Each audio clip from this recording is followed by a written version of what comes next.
Well, according to humanitarians and global conservationists, the world's forests have been disappearing at such an alarming rate that is, if radical steps are not taken by government in the short term, then global climate change pressure on human health will become extenuating before the year 2030. Right now, we're being joined by Dr. Joseph Onoja, who is Director General of Nigerian Conservation Foundation, as we try to shine light on the message of this year's World Forest Day. Great to have you, and good morning. Thank you very much. Thanks for having me. Good morning. Yes, thank you. All right. Well, as you heard in my introduction, yeah. Do you believe that there is enough pressure on global climate change? As you know, our health is at risk. So much pressure, I must say, because we are at the brink. We are at the cusp of catastrophe, of disaster in terms of humanity.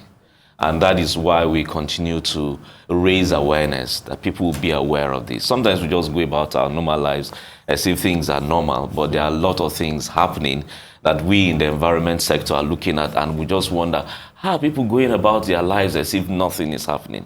We are in a crisis situation, and that's why we continue to call on people, continue to create awareness so that everybody will be aware of the situation we are. And that is why times like this and occasions like this will continue to use the opportunity to create more awareness, because it behoves on all of us to put hands together to be able to make this happen.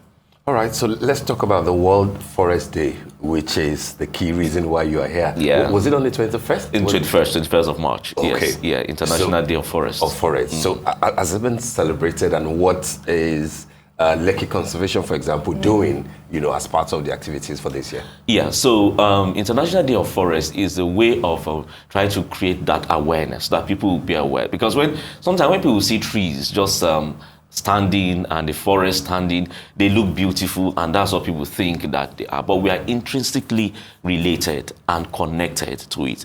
This year's theme is about forest and health. Somebody will wonder, what does my health have to do with forest? A lot. Because when you drink clean water, when you take medicines, when you breathe fresh air, all of these things are as a result of forest. Because nature has put all of these things in place for our enjoyment, for the enjoyment of humanity. For those of us who are faith people, both Christians and Muslims, about the Garden of Eden, when man was put there and to tend it. It's that responsibility is still on humans today. We are supposed to tend the environment. Until the snake came. Yes, exactly. And we are supposed to tend the environment. So we need to do that, even today. And the environment, when you talk about the environment, an integral part of that environment is the forest. Yes. Because the forest play a lot of roles that way. And then, just like you mentioned, the Lekki Conservation Center is one of our flagship project as the Nigerian Conservation Foundation, and we try to spread our wings in different places. For instance, we manage on behalf of the LNG, the Finma Nature Park, a 1,000-hectare forest reserve on Bonny Island.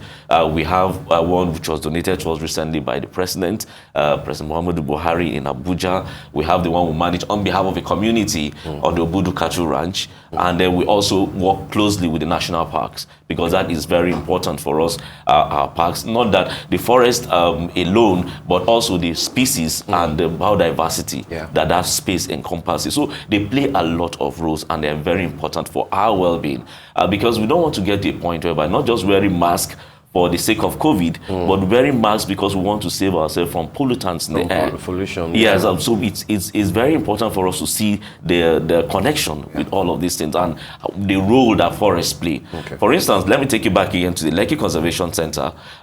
It's a wetland. So when it rains, the water that comes all the way from Agungi area down, if you know that terrain, they all end up in the Lekki Conservation Center. Because that's one of the role it plays. So because if you've been to our offices, you see that they are raised, and the platform also, when tourists go inside, is also raised. That's because sometimes the water gets to that level. Wow. Yeah. So imagine that place is also sandfield, and we clear off all the forest. The water that would have flooded all of those areas will have been massive, and people will not be able to live there conducively. So that is one of the rules that the forests play to help us live a conducive life? I'd like for you to enlighten our viewers and what it is that they are doing in foiling this deforestation, and the fact that, and I'd also like for you to tie it with our culture as well as our religion. What is it that we need to learn and to do to make sure that we keep our forests safe? You see, greed has become a major bane of our society, such that we think that we are making so much money now, but down the line we pay for it and we suffer for it. So we make so much money now, but we spend it taking care of our health, taking care of our well-being. Things that the nature should have just taken care of us without necessary spending. So we are being wise in a short term, but foolish in a long term. Because whatever gains we think that we have made, we will lose it down the line. When you talk about spiritual component of it, forest creates that cool, that conducive atmosphere for us to meditate, for us to connect with ourselves. Yeah. The world is so full of noise, so that we continue to run this rat race. Yeah. And someone says that at the end of the day, even the winner is still a rat. He's never promoted to be a cat. So by the time we sit down and think about our lives and how we connect with the earth, we'll know that our lives here is much more than the things that we get. And that is why we have so much wanton destruction of our forest estate. And when you destroy the forest, it comes back to bite us, because you have areas where you have mud slides, and then kills people, clears community. You have people having different kind of sicknesses that you can't even you can't trace easily, because by the time you clear this forest, you are exposing us to some biota that we are not immune to.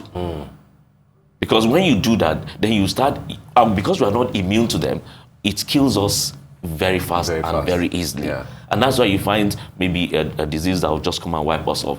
Forget about the conspiracy theory about COVID and about Ebola and so on. But if you look at the real component, the real science of it, is something that we got exposed by, because we ventured into the habitat of these animals that we do not have the immune system to be able to ward off these diseases. But they are already immune to it, because sometimes you may be harboring a disease that may not be a disease to you, but when it's exposed to someone or other organism that doesn't have that immunity, it affects them negatively. So that's the same thing that we are exposing ourselves to. So that's why we need to be careful on with the things that we do and how it relates to the environment. Because as I said, if we continue to clear this forest, it will come back to bite us.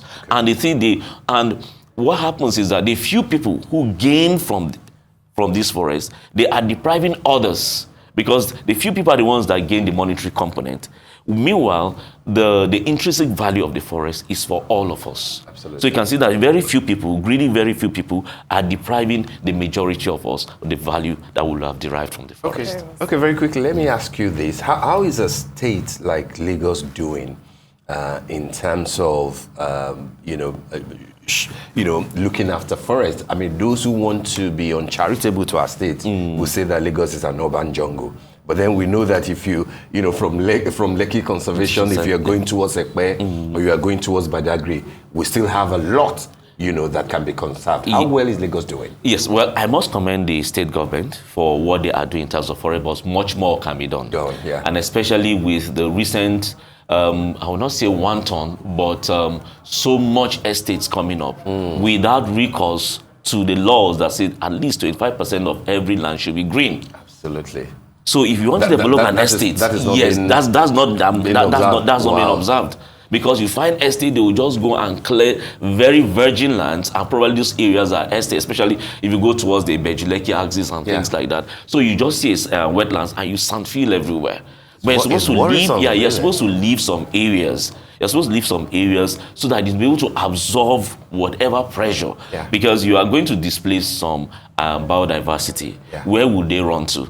Just recently, someone posted that, somewhere at Chevron, around Chevron Drive, there's an estate and they have monkeys there. The monkeys must have come from the Lekki Conservation Center. No. What happened is that we have unplanned and uneven development of estates along that axis. So they've trapped some of these monkeys, which hitherto these areas are their habitats. Wow. So they trapped them in some areas so that they are not able to connect with other forest reserves. There are also other forests that were there before they were displaced. So they start finding themselves in concrete jungles, which are now people's homes. And that's exactly what happens. So that is why, as Lagos, with the work that has been done, we need to do more as well. And that's why I work very closely with Lagos State government. And that is why they recognize the Lekki Conservation Center as a heritage site, and also encouraging more and more of this site. The Lufasi is there. We have more, Ekba is expanding. We need to secure some of these lands.